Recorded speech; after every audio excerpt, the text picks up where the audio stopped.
Hello, and welcome everyone to the fifth episode of the Mouth. Um, this week we will be tackling a bit about disability, as well as the usual GAA rant,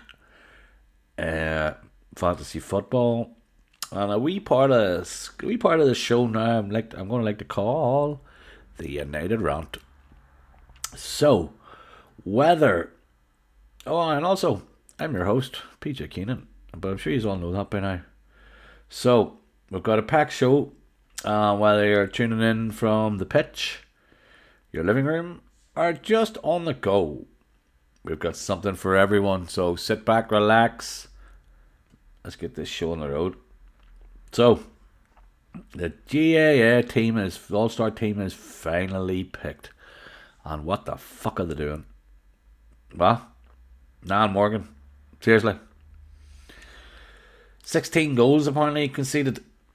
Yeah. Blaine Hughes made an All-Ireland final. An Ulster final.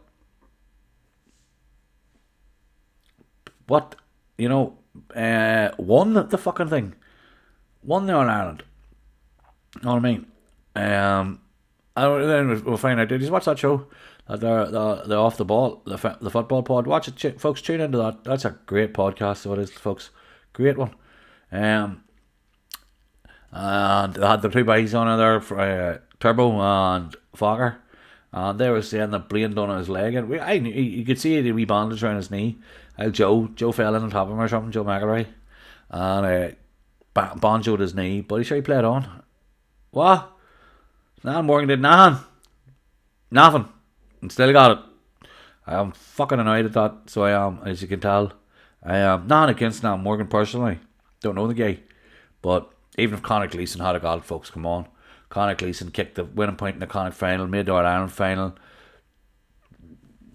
A couple of kicks away from maybe winning the fucking thing. And I'm sorry for cursing so much, but pretty peeved at that. Blaine Hughes must be he's probably took it on the chin. He seems to be a good strong character. He takes everything sort of in a stride. Plus, I think Clark Coupland winning the old intermediate title there will help.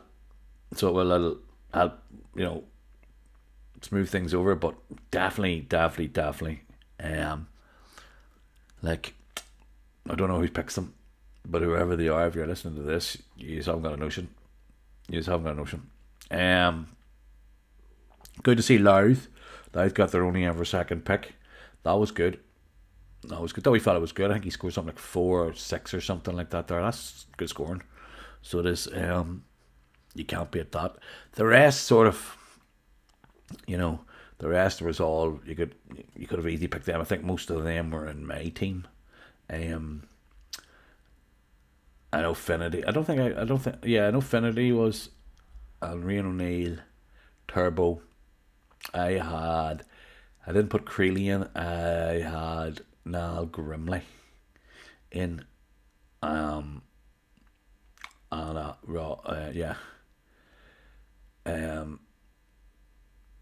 then they done the old what do you call it? Players of the year. And look, can't really complain too much. I would have liked to seen Barry McCambridge win it, obviously, of course. But we Oisin Connolly got it, and that's good enough for me. Oisin definitely deserved it. Like he flew on the scene.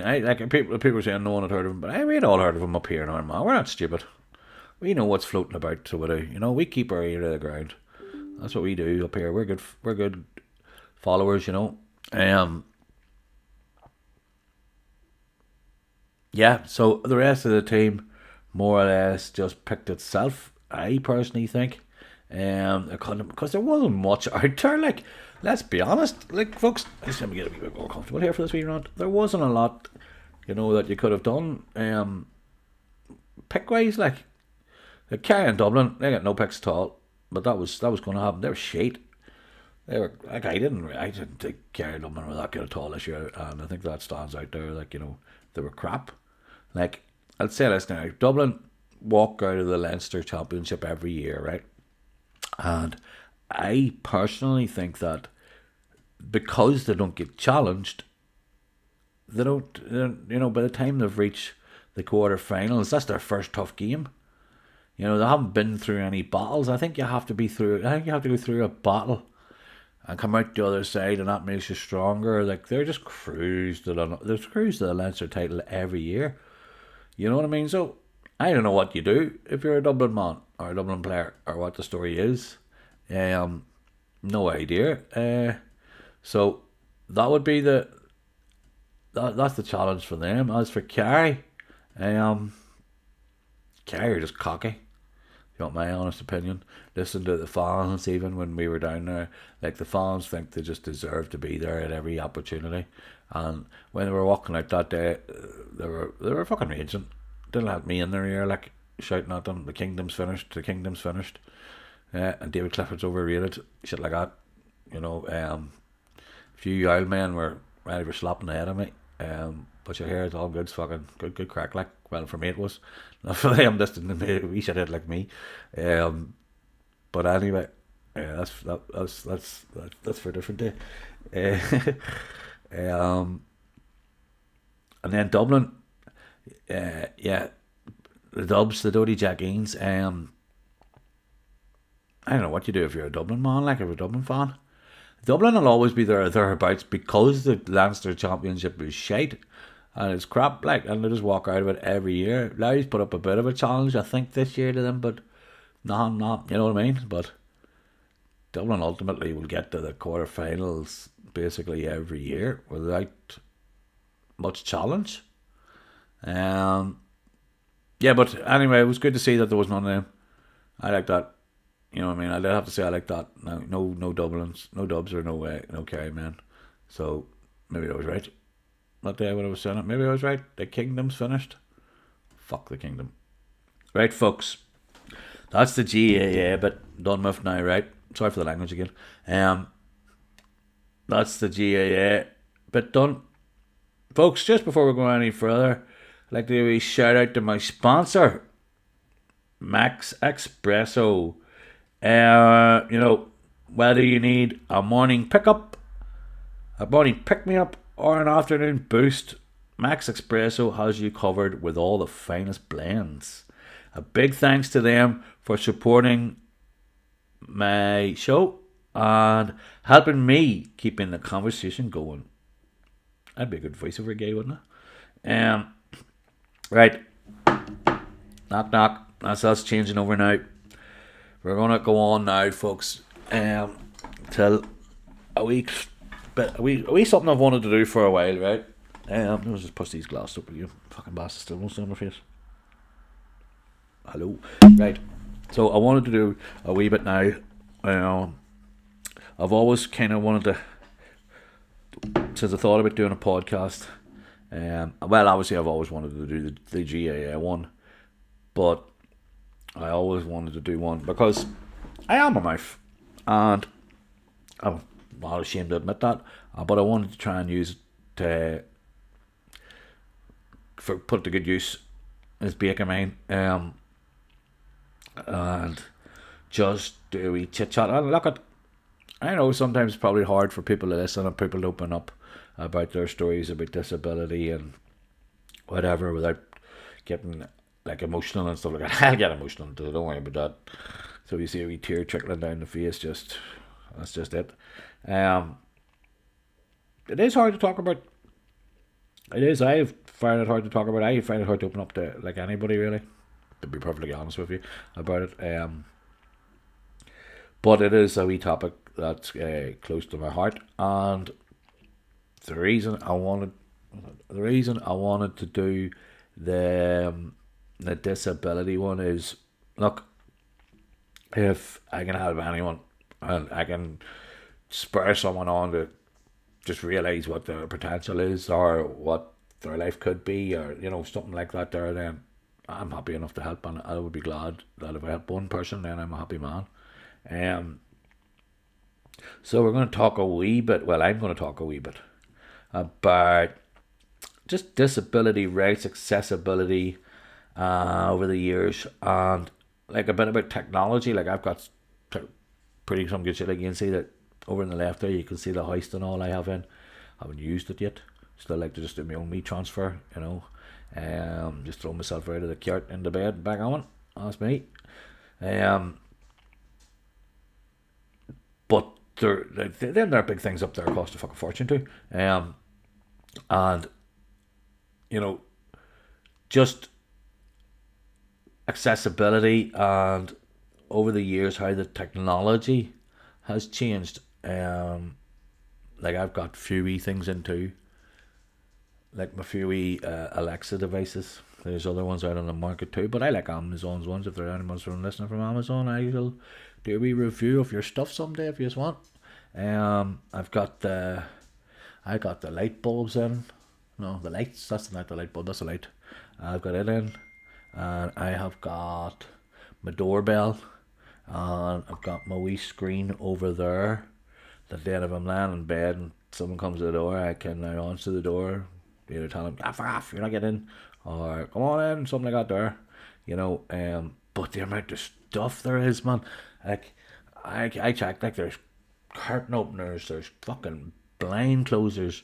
I have a blind closer, but that's not from Amazon, that's just one that the government gave me. They ballsed up trying to do their own, so that's why I had to get the Amazon one in. The one they gave me was fucking turning the lights on in the middle of the night. So there was a TV blur in the middle of the night. I've got plugs that I can control my electric blanket with, so I just leave the electric blanket on, but turn it off and on with the plug. Like we say, I'll give you a wee demonstration of the lights. Like, Alexa, turn light off. That's wrong words, so she'll say something like, no, maybe not. Alexa, turn bedroom off. There you go. Alexa, turn bedroom on. There you go. Simple things like that make the likes of myself life fucking dramatically easier, like. And I hear things are just going to get better. So that is one good thing. That is one good thing. The way technology is just flying at the minute, and the way the world is very fast paced. Everybody wants technology these days. Nobody wants to be waiting around or doing things slowly. I've got an Alexa. Excuse me. I have got an Alexa controlled TV as well. It's the shit, so it is. Like, you can turn volume up, turn channel over, everything. I can control my Fire Stick from my what do you call it? I can control my Fire Stick from put this to silent. Sorry about that, folks.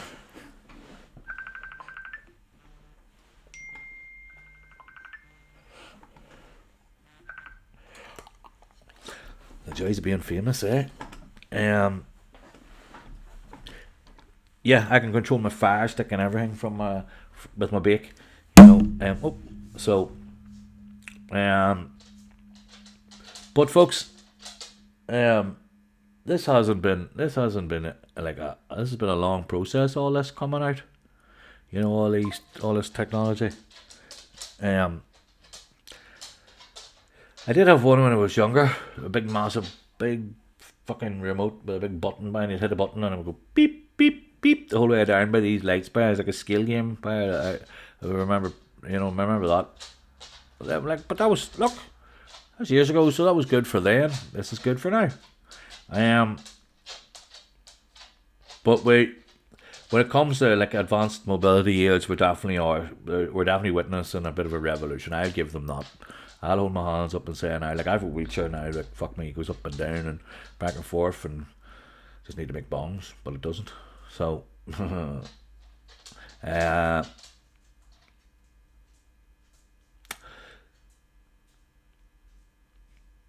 thing that I had back in the day, that come from a crowd in Dublin, so it did. And as I say, it had a big, stupid remote, and you press a button on it, and it would beep the whole way down. So it would, but as I said, folks, this journey hasn't been easy to get to this point. Not for me. I don't mean that. I don't want to sound like no. I don't mean me. I just mean it's been a long process in getting good equipment that works for me. And then, right, folks, also other things about being disabled in a I said, and it's an able-bodied world. This world's not designed for the likes of myself. So I've had to manage around and figure out ways of doing things, and I don't like blowing my own trumpet, like, which I don't, but I'm pretty good at figuring out how to do shit, definitely. And if I can encourage anybody, anything, if when you're disabled, is don't sit back, get out there and give things a go. Life's for living, not just existing. Definitely not. And just because you're in a wheelchair or you're disabled of any kind does not mean you have to sit in a fucking corner, right? You definitely don't. My like, hold on. See, I told you I get emotional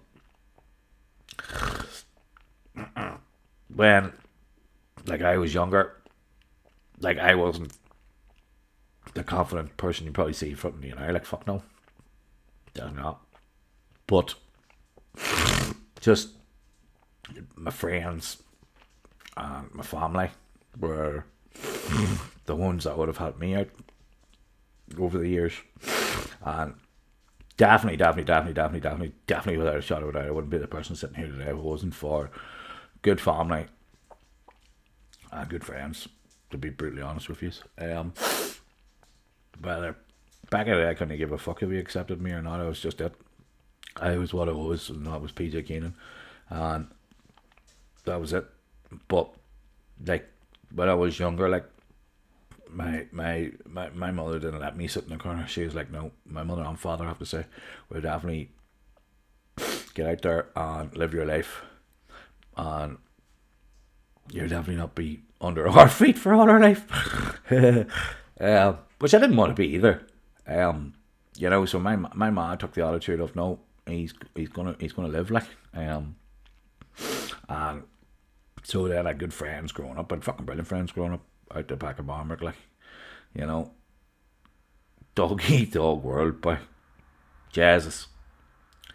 And that's probably why I'm like the mouth I am now, because like when I was younger, I couldn't go around fighting, like, I couldn't throw an old dig, throw an old insult or two, and that's what I learned quickly. Like, I learned quickly that I could outsmart most people with my words.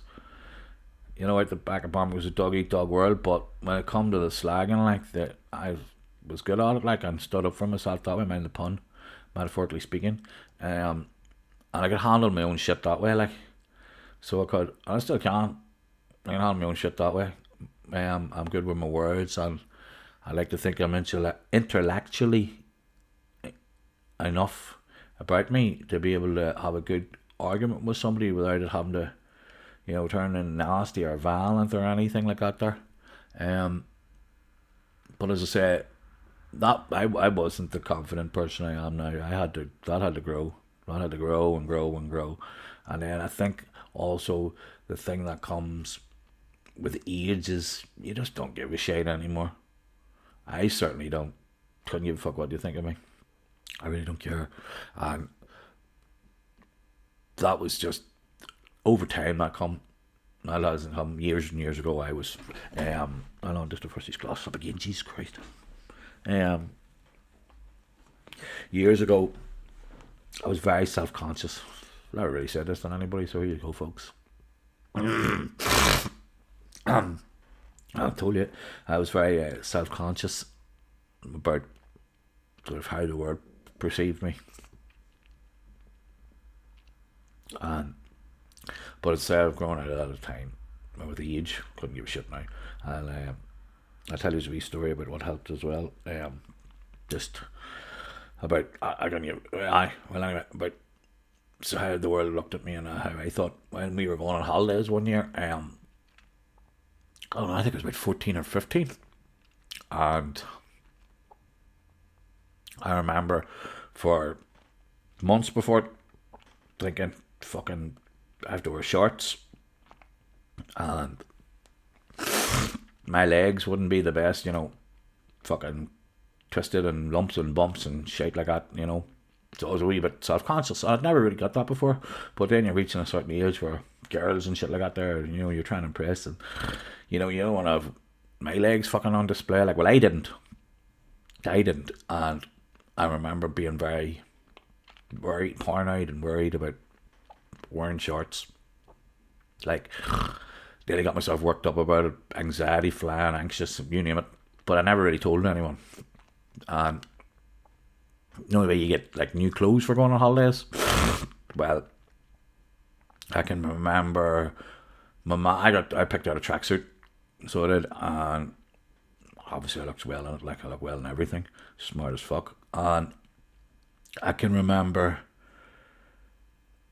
thinking, how am I going to get out of this wearing shorts? Shit, and you're going to a fucking place with 30 degrees. You're not going to be able to get out of it, like, you know. But I was still getting anxious about it, and then so we got there anyway, and bus ride, fucking roasted, sweaty Betty.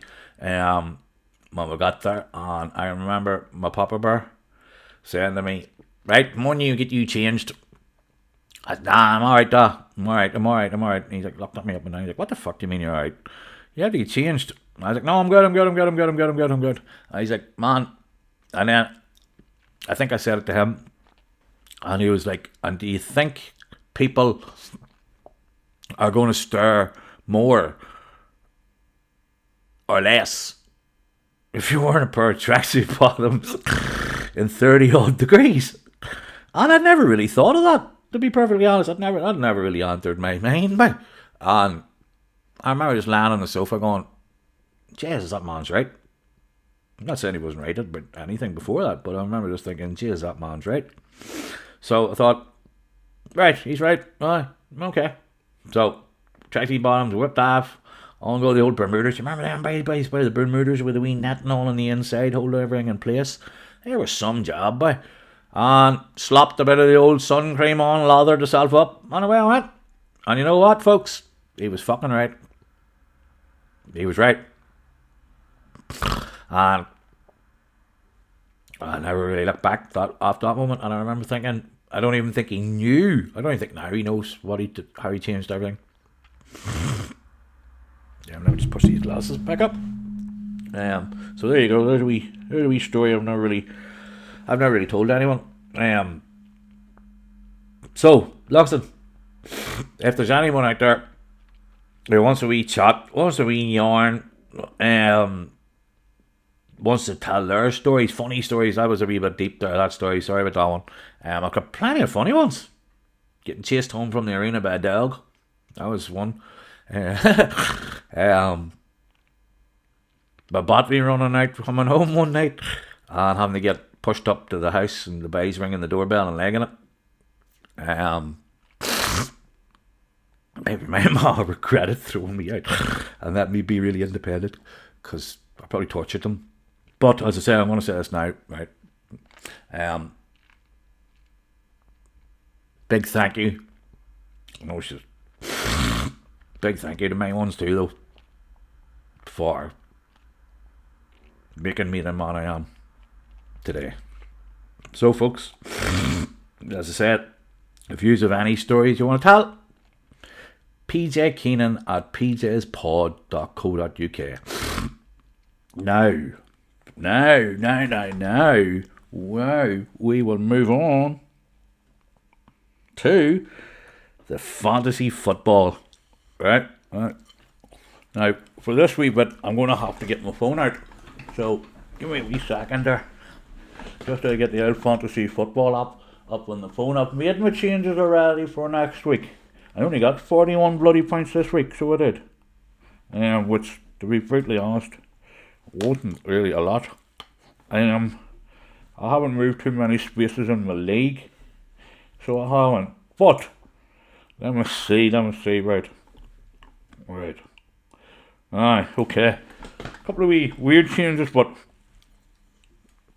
I wanted to do it because the league I'm in, a lot of people, we've all got the same fucking players, so it's hard to, it's about making them wee changes, you know. I'll get you the points, folks. So, don't you go off, that's fucking stay on. Right, who did I put in? I had 3 changes. I didn't think you'd make 3 changes. I thought the most you could get up to was 2. There was a mate of mine the other day said he had 5 changes, and I sat and argued with him. So I apologise for that, Piper. You know who you are. Yeah. Actually, folks, just before we go on, a big shout out to a couple of the lads there, who make the old life easier, the muffler, big shout out to you, bud, no, yeah. Freddie Krug, though, Malachi Gray, big shout out, lads, love yous all, Daniel, love yous, so I just had to do that there, just get yous in, because just make my life easier, and I don't know if I appreciate, show my appreciation enough, so, Ananto Max, top man, Franco, not a bad skin, right, anyway, sorry, we're getting sidetracked there, back on it, right, here, right, Boylan, you're not a bad skin either, I know you're in Cussy Moan. Right, we're back on it. Sorry, folks. If I forgot anybody, I love yous. Right. Bit scotty there, sorry. I got carried away. Right, so my changes this week were... I put in Chris Wood. I think there's a lot of great Chris Wood's flying. It's not even forced or fucking flying. Jesus. You nearly only need about 30 odd points kicking in of 40 to guarantee you safety, and they're 19 already. Like, they're doing well. Right? So I put in Chris Wood, Alex Morano. Now, you see, folks, I had 3 subs, but I want... Anyway, and Alex Morano and Gehi from Palace. And the only reason I went for Gehi is they're playing Fulham, who aren't playing that well. And he was down around the money I had left after I'd done the others. And he was 5.0 on form. So I sort of thought to myself, that'll do me. I'll just get this phone up. I'll not be able to show you it. No, I'll not be able to show you it. Right. I kept Palmer in, even though it says he's got a wee niggle, and he's only 75%. But 75% will do me. I can put him on the bench. Other than that, that's basically my team picked for next week. I haven't actually picked my team for next week. I've just put the I was staring out there, sorry folks. I haven't actually picked my team for the weekend coming. I've just put my transfers in. I've done them maybe a wee bit early, but especially, well, let me think. No, the 3 I put in aren't going to be playing in the midweek, so that makes no difference. So they're not going to get injured unless some takes them out in training. Yeah, unless somebody takes them out in training. Well, you know what I mean. So that was it. The 3 I picked again, folks, were Mark Guhi, Chris Wood, and Alex Morano. I don't even know if Alex Morano was playing. As I say, he was just what I had left, down around the bottom with a money pile. So, Solanke, I kept Solanke in. He done well. That was a good choice. I come so close to kicking Solanke out. I said that last week, didn't I? I said it last week. I said I'd give him one more week. And he bagged a couple there. Got me 16 points. Havertz is the one. I come close to getting rid of Havertz there. But Arsenal don't have anyone else. And I'm thinking if they're going to score, maybe it's him or he's going to assist. But Havertz is the one. And Mbeumo, not getting rid of him. Could maybe fire in. That's the menu or Visa. Because as I say, Bournemouth are flying. So you've got the likes of certain, I'm going to call them smaller clubs. Don't like using name terms. But you've got the likes of Bournemouth. And you've got the likes of Nottingham Forest. Their players are flying, or well, a few of their players are flying. It's just about getting them on the right weekends, you know what I mean? Yeah, so that was my picks, folks. Here, if you have got any picks yourselves, get them into me. And tell me what you think about mine. I know you, especially people who are in my league who are on listening to this. Get your picks in and get your choices. And let me see. Here's now. I'm going to show you a wee bit of technology as well. Well, I can't really see it, but you'll hear. Siri. Lock phone. Technology, folks, eh? Unreal. Right. Now, we're on little... I don't understand. Oh, I don't even need to know if we need to turn this page, you know that? Because I know the next topic. And the next topic is the biggest rant you're going to hear. Aye. Oh, you didn't even onto the ground there yet, doggy. There you're on the ground. Oh well.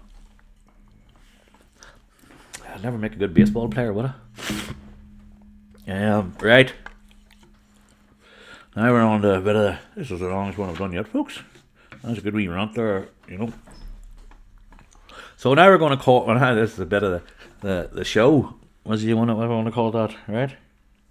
Now we're on to a bit of the show, segment of the show, sorry, that I'm going to call dun, dun, dun, the United Rant. Now, I think the last time I was doing one, sorry, shouting, don't know if I'm shouting. I think the last time I done an episode, United maybe had just got rid of Ten Hag. Yeah, so they got rid of Ten Hag and brought in Miguel Almiron. Yeah, I think, yeah. So he's under the microscope. Ineos moved very quickly to get him. Personally, I think they moved very quick, didn't they? They must have had him in their radar at some point. Like, they just didn't go meeny, meeny, miny, like you'll do, bud. You know, it's a that they must have had him in their sights before even they decided to sell Ten Hag. That's my opinion. You don't just go and get somebody that quick. They've had to have him in. Is he good enough for United? Like last year, he was trying to get run around getting clubs, meeting clubs and all in England. Like he met West Ham, I believe. Like West Ham's managers shouldn't be on the same level as United. David Moyes was, but David Moyes went back down. David Moyes wasn't on the same level. David Moyes isn't the United manager. United need. But then again, I was going to say top elite managers. We got Jose Mourinho. I've said it before. I'll say it again. If there's ever a bunch of people that could get someone to sack their boss to sack, it's them United players. I think it comes down to the players a lot. As much as it does the coaching stuff, so it does on behind the scenes. The players are the ones that are going on to the pitch. The players are the ones that are making the final decisions. So it has to come down to them a wee bit. But listen, it's a free shot for him.